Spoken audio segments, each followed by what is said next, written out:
التعویذ کما تقول اعوذ باللہ من الشیطان الرجیم ہکذا لک ان تکتب هذه الکلمہ، جو کلمہ پڑھنا جائز ہے اس کا لکھنا بھی جائز ہے۔ تو کم من فرق کفرق السماء والارض بین التمیمۃ والتعویذ واہل الباطل لا یفرقون بل یختلطون۔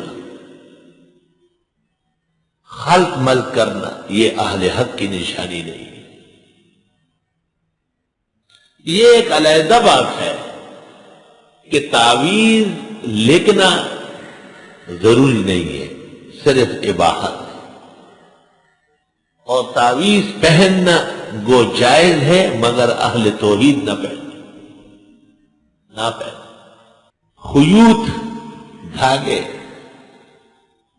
ان کے سپرد ہونے کی ضرورت نہیں ہے۔ ایک زمانے تک میری رائے تھی کہ جواز کے باوجود استعمال ترک اولا ہے، بعد میں فخر رازی کی تفسیر میں مل گیا کہ کچھ کام جائز ہونے کے باوجود اس سے بچنے میں عافیت ہے،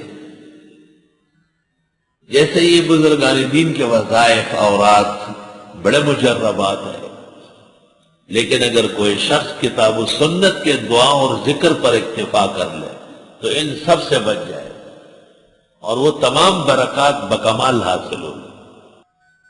اور صحابہ نے بھی تو کہا تھا کہ جو بچے نہیں پڑھ سکتے تھے ہم نے کتبناہا فی سکۃ وَأَعْلَقْنَاهَا فی أَعْنَاقِهِمْ، ہم نے کاغذ پہ لکھ کے ان کے گلے میں ڈالا۔